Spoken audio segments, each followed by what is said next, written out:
नमस्कार बंधुरा केमन आছেন আপনারা সবাই। आशा করছি সবাই অনেক ভালো আছেন। তো আমাদের সকলের বাড়িতেই কিন্তু আমরা রুটি প্রতিদিনই বানিয়ে থাকি। তবে এই রুটিগুলো একবার আপনারা বানিয়ে দেখবেন। সুজি দিয়ে যে এতটা সুন্দর সফট নরম তুলতুলে আর ফুলকো রুটি তৈরি করা যায় তা আজকের রেসিপি দেখলেই কিন্তু বুঝতে পারবেন। আর দীর্ঘক্ষণ রেখে দিলেও কিন্তু এই রুটি শক্ত হবে না, একদম নরম তুলতুলে। শুধুই খেয়ে ফেলা যায় এই রুটিগুলো, এতটা অসাধারণ টেস্ট হয়। একবার আপনারা এই সুজি দিয়ে এই পদ্ধতিতে রুটিটা তৈরি করে দেখুন, অন্য কোনোভাবে রুটি বানাতে কিন্তু আর ইচ্ছে করবে না। তো বন্ধুরা রেসিপিটা সম্পূর্ণ দেখতে থাকুন। আর যদি রেসিপিটা ভালো লাগে চ্যানেলটিকে সাবস্ক্রাইব করার জন্য অনুরোধ রইল। আসুন দেখে নিন আমার আজকের রেসিপি। তো সুজির রুটি তৈরির জন্য একটা কড়াইকে গরম করে একটা বাটির মাপ করে আমি 2 বাটি পরিমাণে জল দিয়ে দিচ্ছি। অবশ্যই আপনারা একটা বাটি বা একটা কাপ মেপে তারপরে জলটা দেবেন। তো আমি একটা বাটির মাপ করে 2 বাটি জল দিলাম। এবার আমি স্বাদ মতো একটু লবণ দিয়ে দেবো। লবণটা কিন্তু অবশ্যই দেবেন, তো খেতে বেশি ভালো লাগবে। খুব ভালোভাবে মিশিয়ে নেব। আর তারপরেই দেখবেন জলটা এইভাবে ফুটতে শুরু করবে কিছুক্ষণ পরে। তো যখনই ফুটতে শুরু করবে তখনই সুজিটা দিতে হবে। তো খুব যে বেশিক্ষণ জলটা ফোটাতে হবে সেটা কিন্তু না, ফুটে গেলেই জলটা তারপরে সুজিটা এইভাবে দিয়ে দিতে হবে। তো বন্ধুরা দেখুন সেই বাটির মাপ করে আমি 1 বাটি পরিমাণে সুজি দিয়ে দিলাম। তো মাপটা আশা করি আপনারা বুঝতে পেরেছেন। তো সুজিটা দেওয়ার সঙ্গে সঙ্গে কিন্তু ফ্লেমটা লো করে দেবেন। আর এভাবেই অনবরত নেড়েচেড়ে যেতে হবে।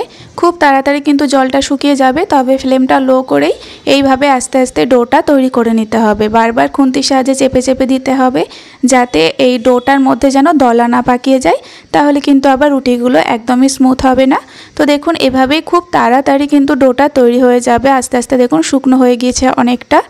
আর 1 থেকে 1.5 মিনিটের মধ্যেই কিন্তু সুজির ডোটা রেডি হয়ে যাবে। তো এরকম একটা শক্ত করেই আমি তৈরি করে নিলাম ডোটা। তো এবার এটাকে আমি একটা থালার মধ্যে নামিয়ে নেব। তবে নামানোর আগে অল্প একটু ঘি থালার মধ্যে মাখিয়ে নিচ্ছি। তাতে কি হবে, এই ডোটা মাখতে অনেকটা সুবিধা হবে। আপনারা এই কাজটা করে দেখবেন, তাহলে আর সুজিগুলো থালার মধ্যে খুব একটা বেশি আটকে যাবে না। তো ডোটা আমি থালার মধ্যে নামানোর পরে একটু চাড়িয়ে দেব, যাতে এটা একটু হালকা ঠান্ডা হয়ে যায়। তো এইভাবে চাড়িয়ে দিতে হবে। আর খুব বেশি কিন্তু ঠান্ডা করা যাবে না, একটু কুসুম গরম রেখে এই ডোটাকে মেখে নিতে হবে। সুজির রুটির জন্য কিন্তু ডোটা বেশ এরকম শক্ত করে তৈরি করতে হবে প্রথমে। এখন দেখুন হালকা ঠান্ডা হয়ে গিয়েছে, হাত দিয়ে গরমটা সহ্য করতে পারছি। তো এরকম অবস্থাতে মেখে নিতে হবে। তো এখানে আমি ময়দা দিয়ে মেখে নেব। তো দেখতে পাচ্ছেন সেই বাটির মাপ করেই কিন্তু আমি 1 বাটি ময়দা নিয়েছি। তবে 1 বাটি ময়দা কিন্তু এখানে লাগবে না, আমি চামচের সাহায্যে তুলে তুলে দেব, এই ডোটা মেখে নেব। ময়দার পরিবর্তে আপনারা আটাটাও দিতে পারেন, তবে ময়দা দিলে টেস্টটা বেশি ভালো লাগে। বাচ্চাদের জন্য যদি বানাতে চান তাহলে কিন্তু আটা দিয়েও করে দিতে পারেন। তো এভাবেই আমি অল্প অল্প ময়দা দিচ্ছি আর মেখে নিচ্ছি। তো খুব বেশি এখানে ময়দা দিলে আবার রুটিগুলো শক্ত হবে। তো ময়দার তুলনায় এখানে সুজির পরিমাণটাই বেশি থাকবে। তো তাই চামচের সাহায্যে কিন্তু ময়দাটা দেবেন। তো 2 চামচ মতো দেওয়ার পরে এখন একটু নরম মনে হচ্ছে ডোটা, তাই আবারও 1 চামচ আমি দিয়ে দিচ্ছি। আবারও একই পদ্ধতিতে মেখে নিচ্ছি। মাখার সময় কিন্তু খুব ভালোভাবে মিশিয়ে নিতে হবে এই সুজিটার সঙ্গে ময়দাটা, তারপরে এভাবে মাখতে হবে। আর একটু ঠেসেও মেখে নিতে হবে, তাহলে রুটিগুলো খুব ফুলকো হবে। তো আবারও দেখুন এখানে আমার বেশ পাতলাই মনে হচ্ছে, মানে নরম মনে হচ্ছে সুজির ডোটা। আবারও 1 চামচ পরিমাণে আমি ময়দা দিয়ে দিচ্ছি। আর এভাবে চামচের সাহায্যে দিলে আপনারা কিন্তু মাপটা খুব ভালোভাবে বুঝতে পারবেন। তো মোটামুটি 4 চামচ পরিমাণে ময়দা এখানে আমি দিয়ে দিয়েছি। তো বারবার ময়দা দেওয়ার পরেই কিন্তু খুব ভালোভাবে মিশিয়ে নিচ্ছি দেখুন সুজির সঙ্গে, তারপরে মেখে নিচ্ছি। তো মোটামুটি 4 চামচ মতোই ময়দা লেগেছে। আর এখন কিন্তু একদম সফট করে মেখে নিয়েছি। দেখুন ডোটা একদম স্মুথ হবে, কোনো রকম ফাটল থাকবে না। আর বেশ একটু শক্ত হবে, খুব যে শক্ত নয়, যেভাবে রুটির জন্য ডো মাখি সেরকমই হবে, তার থেকে কিন্তু একটু নরম হবে। ময়দাটা দেখুন দেখিয়ে দিচ্ছি, সেই বাটির মোটামুটি হাফ বাটি পরিমাণে ময়দা লেগেছে। আমি কিন্তু চামচের সাহায্যে তুলেছিলাম, তবে হাফ বাটি ময়দা দিলেই হবে। তো এবার এর থেকে আমি লেচি কেটে নেব। আর এখানে কিন্তু লেচিগুলো বেশ একটু মোটা মোটা করে কাটতে হবে, কারণ এখানে যেহেতু সুজির রুটি তৈরি করছি, সুজি কিন্তু একদমই পাতলা করে বেলা যাবে না, বেশ একটু মোটা করে রুটিগুলো বেলতে হবে। খুব বেশি কিন্তু মোটা নয়, মোটামুটি একটু মোটা রেখে বেলতে হবে। তাই প্রথমে কিন্তু লেচিটা একটু মোটা মোটা করেই এইভাবে কেটে নিতে হবে। সমস্ত লেচিগুলো এইভাবে গোল করে নিলাম। তো এখন আমি বেলে নেব এই রুটিগুলো। তো রুটিগুলো বেলার জন্য বেলন চাকের মধ্যে কিছুটা পরিমাণে শুকনো ময়দা ছড়িয়ে দিলাম। এরপরে যেভাবে আর কি রুটি বেলে সেভাবে বেলে নেব। তবে খুব একটা বেশি যে চাপ দিয়ে বেলবো সেটা কিন্তু নয়, হালকা চাপ দিয়ে রুটিটাকে বেলে নিতে হবে। খুব বেশি চেপে বেলতে গেলে আবার ছিঁড়ে যেতে পারে। তাই হালকা হালকা চাপ দিতে হবে আর রুটির মতো করে বেলে নিতে হবে। তো দেখুন এখানে কিন্তু মোটামুটি এরকম একটু মোটা করে বেলে নিচ্ছি। তো এর থেকে বেশি আর পাতলা করব না, তো একটু মোটা রেখে রুটিগুলোকে বেলে নেবেন। একটা রুটি কিন্তু এখানে বেলা হয়ে গিয়েছে, আপনাদের তুলে আমি দেখিয়ে দেব। দেখুন বেশ একটু মোটাই রেখেছি রুটিটা। তো এখন আমি রুটিগুলো ভেজে নেব। রুটিগুলো ভাজার জন্য একটা তাওয়াকে গরম করে রুটিটা এখন দিয়ে দিলাম। ফ্লেমটা আমি মিডিয়ামে রেখেছি। তো রুটিটা দেওয়ার পরে কয়েক সেকেন্ড অপেক্ষা করলেই দেখতে পাবেন হালকা হালকা একটু ফুলতে শুরু করেছে, তখনই রুটিটাকে উল্টে দিতে হবে।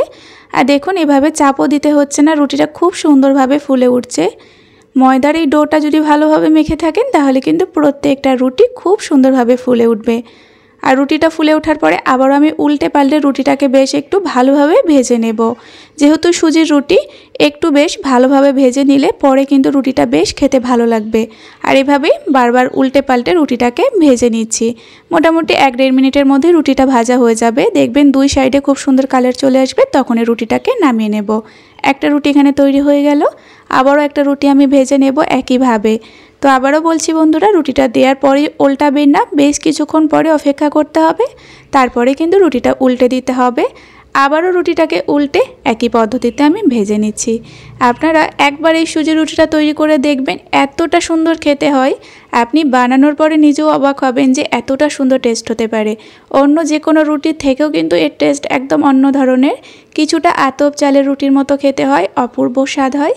তো দেখুন আবারও আমি একটা রুটি তৈরি করে নিলাম। আর একই পদ্ধতিতে আমি সমস্ত রুটিগুলোই কিন্তু বানিয়ে নিয়েছি। আর এভাবে আমি একটা থালের মধ্যে তুলে নিচ্ছি রুটিগুলো প্রথম অবস্থায় একটু শক্ত মনে হলো, পরে কিন্তু একদম সফট নরম তুলতুলে হয়ে যাবে। আর এখন আপনারা আমার এই রুটিগুলো সাজানো দেখেই বুঝতে পারবেন রুটিগুলো কতটা সফট হয়ে গিয়েছে। আগের থেকে অনেকটাই কিন্তু রুটিগুলো ঠান্ডা হয়েছে। যতটা বেশি ঠান্ডা হবে ততটাই নরম তুলতুলে হবে আর একদম সফট থাকবে, একটুও কিন্তু শক্ত হবে না। তো আমি কিন্তু এখানে 10 টাকা দামে যে সুজির প্যাকেট হয় সেই সুজির প্যাকেটে যতটা সুজি থাকে ততটা পরিমাণে সুজি দিয়ে রুটিটা তৈরি করেছি। মোটামুটি 8 থেকে 10টা রুটি তৈরি হয়ে যাবে। আর প্রত্যেকটা রুটি দেখুন ফুলকো তৈরি হয়েছে আর কতটা সফট আর নরম হয়েছে আপনারা দেখেই বুঝতে পারবেন। এত ভালো লাগে এই সুজির রুটিগুলো খেতে। আপনারা একবার তৈরি করলে দ্বিতীয়বার তৈরি করতেই হবে, অপূর্ব স্বাদ হয়, শুধুই খেয়ে ফেলা যায়। আপনারা কিন্তু সেমাইয়ের সাথে খেতে পারেন, যে কোনো তরকারির সাথে খেতে পারেন। তো রেসিপিটা কেমন লাগলো একটা কমেন্ট করে জানিয়ে দেবেন। আর আমার চ্যানেলটিকে সাবস্ক্রাইব করে পাশে থাকা বেল আইকনটি অবশ্যই প্রেস করে রাখবেন। আবারও ফিরে আসবো এরকম কোনো সহজ রেসিপি পর্ব নিয়ে। ততক্ষণে আপনারা সকলে ভালো থাকবেন এবং সাবধানে থাকবেন।